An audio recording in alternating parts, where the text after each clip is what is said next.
Bonsoir à tous, bonjour Yorana. Nous allons vous présenter notre communication en hybride, c'est-à-dire à la fois en Polynésie et à La Réunion, puisque je n'ai malheureusement pas eu la possibilité de me déplacer. Je me présente de nouveau, Françoise Tamachia, et je vous parle depuis La Réunion, où il est actuellement minuit. J'y enseigne les sciences et techniques du sanitaire et du social dans un lycée polyvalent à Saint-Denis de La Réunion.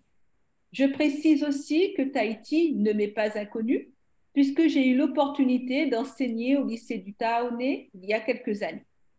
Madame Pascale Prax-Dubois est enseignante, chercheure en sciences de l'éducation à l'Université de Paris 8. Avant cela, elle a vécu et enseigné 17 ans à La Réunion, où nous nous sommes rencontrés, d'abord dans un cadre associatif. Depuis, nous menons ensemble une recherche collaborative dans et hors de l'école. Notre communication aujourd'hui sur l'approche biographique et la contextualisation didactique dans le lycée où j'enseigne s'inscrit dans le cadre de cette collaboration. Alors, je compléterai rapidement cette présentation en disant que Françoise est l'auteure d'un mémoire de Master 2 sur la pratique des services cabarets à l'île de la Réunion et d'un article récent sur le créole de cérémonie à l'île de la Réunion, pratique transmise de génération en génération. Donc, de toute façon, peu importe les titres, nous nous considérons toutes les deux praticiennes chercheurs ou chercheurs praticiennes, comme chacun l'entendra. Et nous commencerons donc par vous présenter brièvement le contexte de notre recherche, en alternance avec notre cadre théorique, pour expliquer ce que nous entendons ici par recherche biographique, avant de partager avec vous notre questionnement et la méthodologie choisie pour y répondre. Alors, nous vous présenterons ensuite les premiers résultats d'une enquête qui est en cours actuellement, et nous finirons par la mise au jour de quelques points forts avant de proposer quelques perspectives didactiques.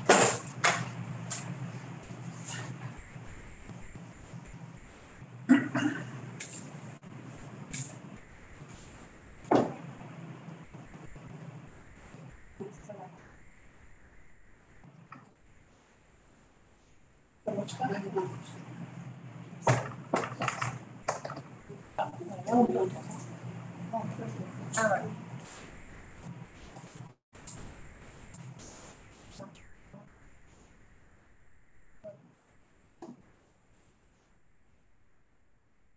OK. Donc, l'île de la Réunion est située dans le sud-ouest de l'océan Indien et on compte 880 000 habitants pour une superficie de 2512 km². C'est une île créole, post-esclavagiste et post-coloniale. En effet, la Réunion était une colonie française, dite au départ déserte, et sa population est venue des 4 coins du monde suite à divers mouvements de population liés à l'esclavage et à l'engagisme. Toute cette population s'est métissée et c'est ce qui fait l'ADN de notre île. Le chanteur, Daniel Waro, chantre du Maloya, parle de bâtarcité, bâtard, en donnant un nouveau sens à ce terme. Il a l'art, en effet, de porter un nouveau regard sur ce terme connoté. Moins pas blanc, non, moins pas noir, t'as pas moins Simon l'histoire, tortillé café à malba, moins nation, bande franc, bâtard. Il revendique ainsi sa bâtardicité, comme l'explique Laurence Dallot dans sa thèse récemment soutenue à La Réunion. Mais c'est une île dont les ressources plurilingues sont encore aujourd'hui sous-exploitées, en dépit de nombreux travaux qui décrivent une cohabitation complexe du français, du créole, de leurs diverses variétés et de pratiques interlectales qui n'appartiennent ni au français ni au créole. Sont par ailleurs invisibilisées les langues issues de la migration, c'est-à-dire les langues que les familles migrantes amènent principalement des îles voisines, Madagascar, les Comores, Mayotte, Maurice et les pays côtiers de l'océan Indien. On paie cher à La Réunion cette faible prise en compte des langues vernaculaires des élèves. Un quart des jeunes n'ont pas d'emploi ou ne suivent aucune étude ou formation. Il existe bien des textes officiels concernant l'enseignement du créole, mais dans la pratique, peu d'enseignants en font usage et sont parfois qualifiés de vitrines. C'est vrai que c'est ça va commencer. Pardon? Terminé? Non, non. Ce sont les quelques classes bilingues, français-créole, qui couvrent d'ailleurs un très faible pourcentage de l'effectif total des élèves. Alors, comment faire? Comment faire entrer vraiment les langues vernaculaires à l'école? En d'autres termes, comment réconcilier didactique et plurilinguisme en contexte post-colonial?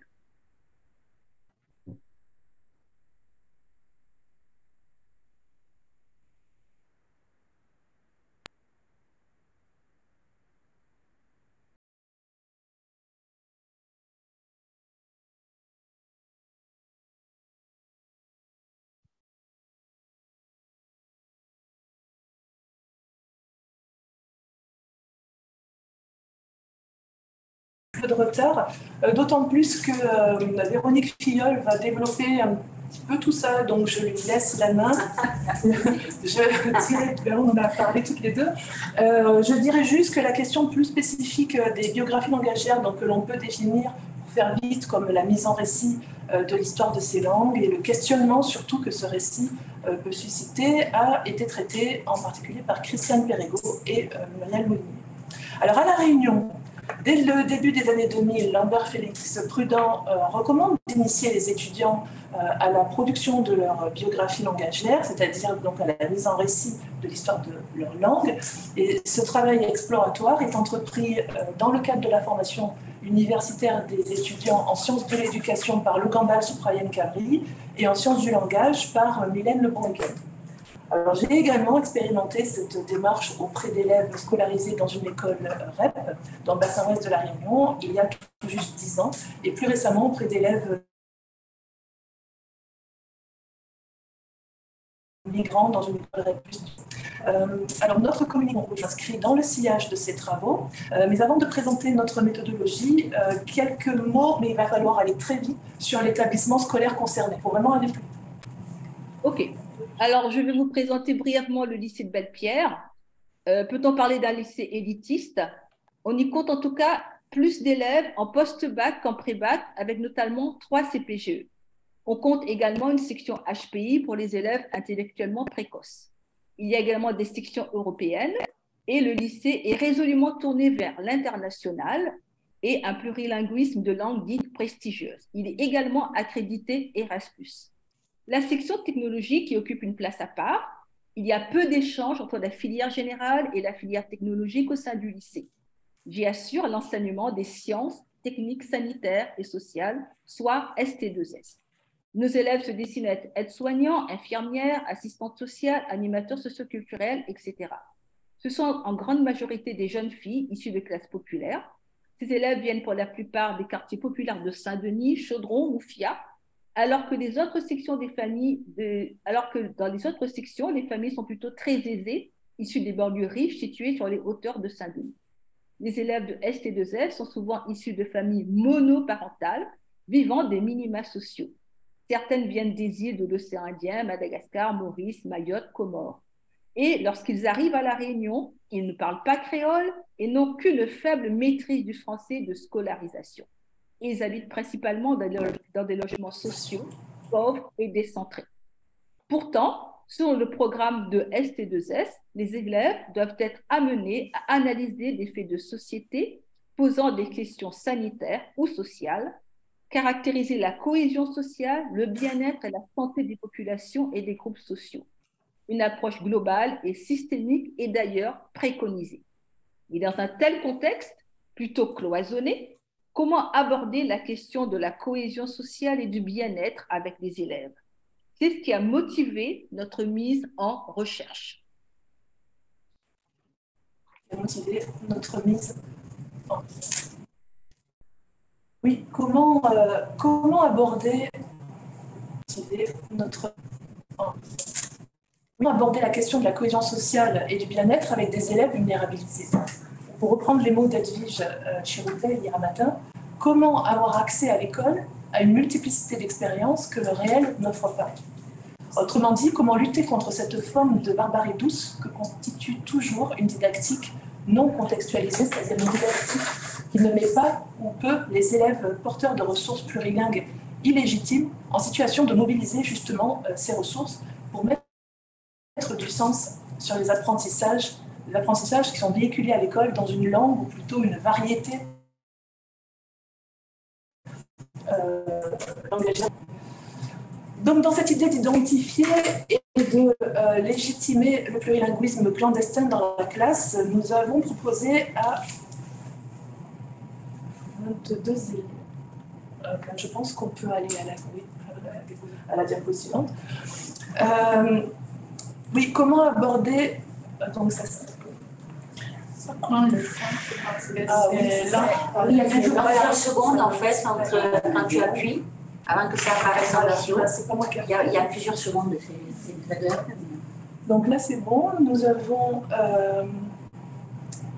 avons proposé à 22 élèves de première technologique, qui sont aujourd'hui en terminale d'ailleurs, de participer à notre enquête en tant que détective linguistique. Dans un premier temps, ils ont écrit leur biographie langagière en répondant à la consigne suivante: vous êtes des détectives linguistiques, vous partez à la recherche des langues de la classe, alors racontez l'histoire de vos langues, quelle langue vous parlez avec qui, quand, comment, pourquoi, pas seulement les langues parlées ou comprises, mais aussi celles que vous aimeriez mieux connaître. N'oubliez pas les langues dans lesquelles vous jouez, vous chantez, vous dansez, vous priez, vous rêvez, vous lisez. Je passe rapidement pour essayer de rattraper un petit peu le retard. Donc nous avons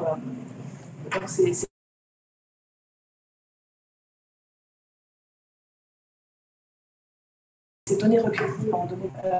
Et ce que nous avons identifié, nous avons choisi de présenter les discours relatifs au maillage des langues, l'entremêlement des langues, leur mélange. Et nous vous parlerons aussi des stratégies langagières développées en contexte par les élèves. Nous avons ensuite... Ah oui, on est déjà là. Donc nous avons ensuite organisé des débats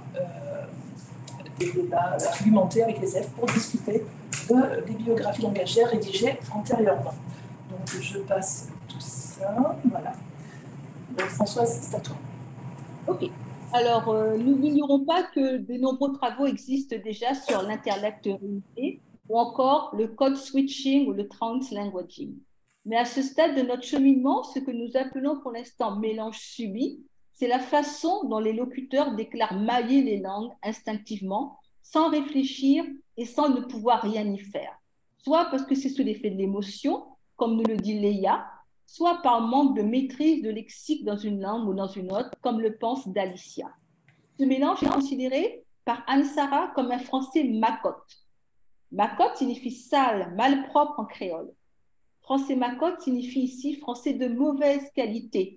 Si pour cause un français macotte, mieux vaut envoie en créole, ce qui signifie, plutôt que de parler un mauvais français, il vaut mieux parler en créole. Mais Loana constate aussi que ce mélange de langues advient surtout quand elle est avec des amis. Nous avons alors confronté nos différentes interprétations de ces données et nous nous sommes demandé si le maillage de Loana, au lieu d'être subi, ne pouvait pas être plutôt une stratégie stylistique élaborée avec ses amis, donc en situation de complicité. Une conscientisation qui se fait progressivement, comme le précise Cléona.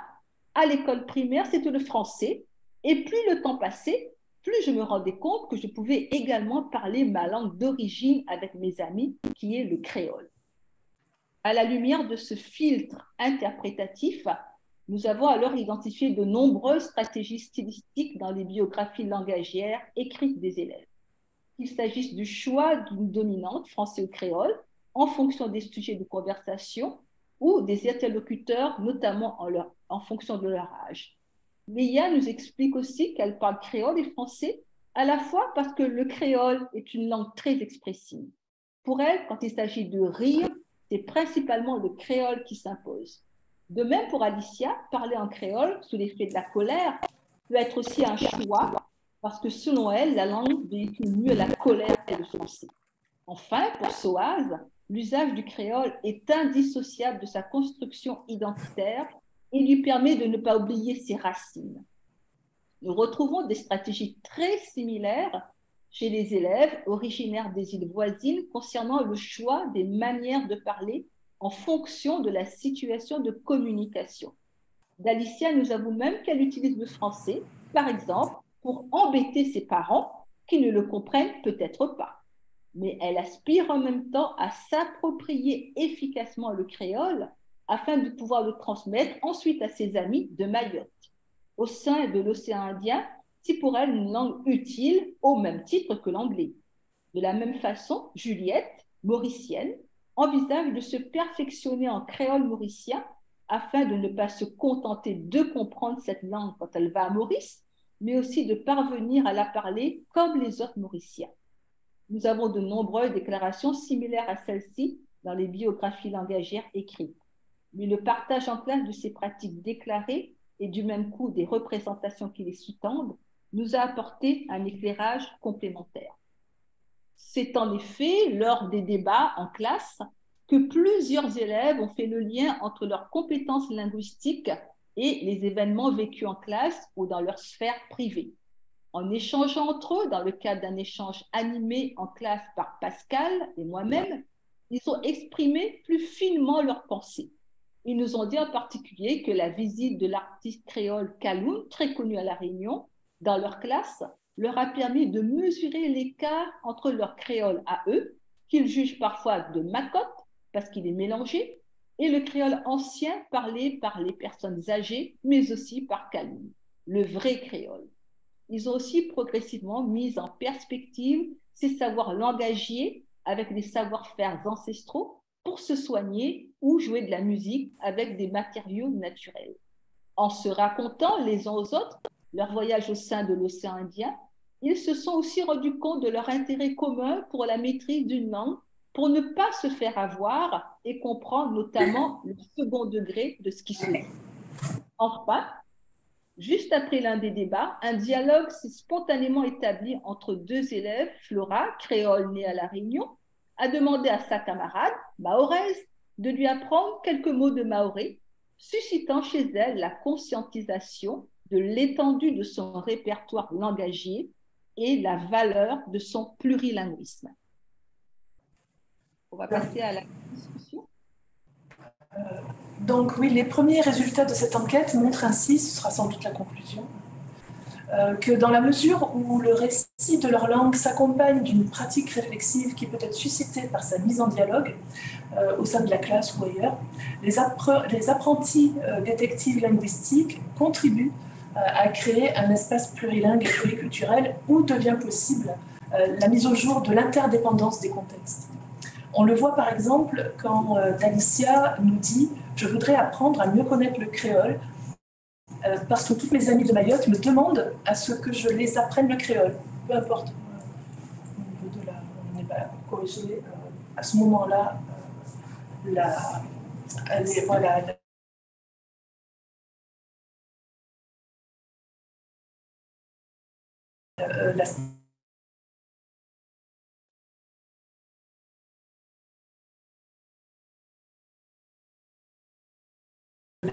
Alicia crée des ponts et la mise à distance du singulier, comme explique Liliane Pelletier et Pierre-Éric Fajol pour l'écriture épistolaire, que le regard change sur le contexte, que l'on peut s'arrêter de subir un contexte, que l'on peut s'arrêter de subir une fois que l'on a compris que le contexte se construit tout au long des interactions qui y prennent place. Donc dans cet espace plurilingue qui est en permanente reconfiguration, il devient possible aussi de conscientiser la dimension arbitraire des langues normées, en particulier de la langue de scolarisation, et d'identifier les phénomènes de variation langagière. C'est ce que fait Tiphaine, par exemple, quand elle déclare pouvoir utiliser un français très soutenu dans ses rédactions et trouver même ça plutôt amusant. C'est aussi ce que font tous ceux qui mesurent l'écart entre les différents chronolectes, entre leur créole et celui des grands-parents.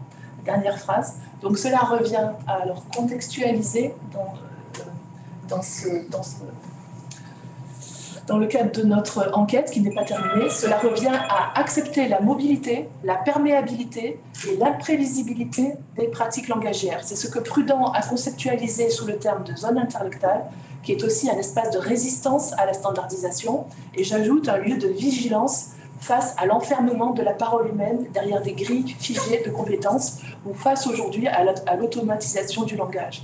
Écrire et partager sa biographie langagière, c'est revendiquer une identité rhizome, bon, une identité, je suis trahie partout.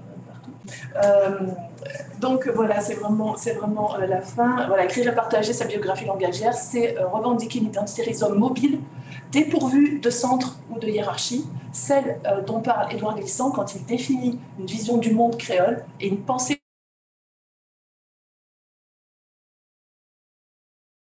complexe.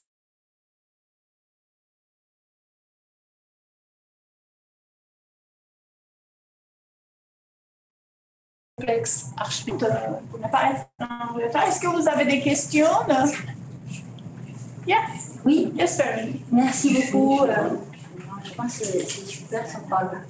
C'était juste sur l'aspect un peu de l'atelier et sur le plan pédagogique, comment ça s'est passé, parce que j'imagine que c'est surtout donc la relation de confiance qui s'établit pour que, voilà. Et le moment de dialogue, parce que moi, dans mes recherches, j'insiste aussi sur le fait, parce qu'il y a une représentation un peu erronée, que la biographie, c'est on se regarde le nombril, la subjectivité, mais c'est pas ça du tout, quoi.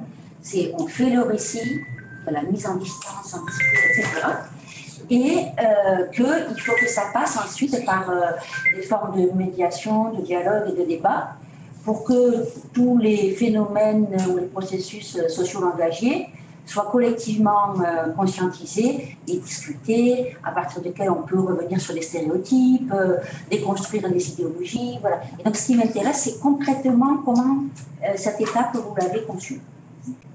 Alors on a, une fois que les élèves avaient écrit leur biographie langagière, on a travaillé dessus avec Françoise. Tu me dis Françoise si tu veux prendre la parole là? Oui. Okay. Ou si tu veux compléter. Et donc on savait, on avait une idée déjà nous-mêmes des profils linguistiques, des parcours, des cheminements linguistiques des élèves. Et c'est vrai que je suis passée très vite là-dessus. Le premier débat argumenté s'est fait autour d'une question. Donc ils ont travaillé en groupe et on leur a demandé de réfléchir à la question suivante. Pensez-vous, selon vous, y a-t-il des langues plus utiles que d'autres? Tout simplement. En essayant de... Alors on voulait arriver quelque part, mais on a essayé d'être... ouais, enfin, cette question n'est pas neutre. En tous les cas, on a évité de dire des noms de langues pour que chacun trouve sa place. Et ils ont travaillé en groupe. Et ensuite, pour que chacun réfléchisse individuellement et en confrontant, voilà, dans une relation dialogique, en petits groupes, où il est plus facile de prendre la parole et de donner son avis, surtout qu'on les a laissés se regrouper par affinité. Alors ensuite, il y a eu bien sûr restitution par un rapporteur, et là, ma place, je l'ai cherchée, évidemment. On a eu plusieurs débats argumentés, et à chaque fois, ça a été différent, parce que je parlais d'imprévisibilité, d'inattendu. Il faut aussi, ce genre de séance doit comment dire, permettre à tout le monde de faire feu de tout bois. Faire feu de tout bois, ça veut dire que la première fois, c'était très bien organisé. Tu te rappelles, François? Donc, le technicien était là. Ah oui.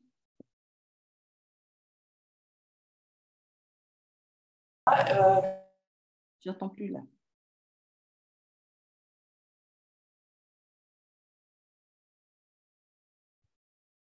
J'apparais, c'était un peu tout ça. Ah oui, voilà, comme tout à l'heure aussi, quand tu parlais. Mais les élèves étaient contents d'être en dialogue avec Paris, en fait. Même l'Université de Paris, même si j'ai vraiment essayé de déféodaliser tout ça, voilà. Ils étaient contents de la réunion, de pouvoir discuter avec quelqu'un de Paris. Ils m'ont même demandé quelle était ma biographie langagière. J'étais touchée. Ouais. Ça veut dire que là, il y a quelque chose qui s'est passé. C'est bon. Et la deuxième fois, alors là, c'était beaucoup plus rhizomatique, on va dire. Donc, toi, on n'avait pas vraiment prémédité ça. Il n'y avait pas les mêmes moyens aussi. Il n'y avait pas les mêmes moyens. Le technicien n'était pas là. On l'attendait, il n'est pas venu. Donc, plutôt que d'annuler, on s'est dit,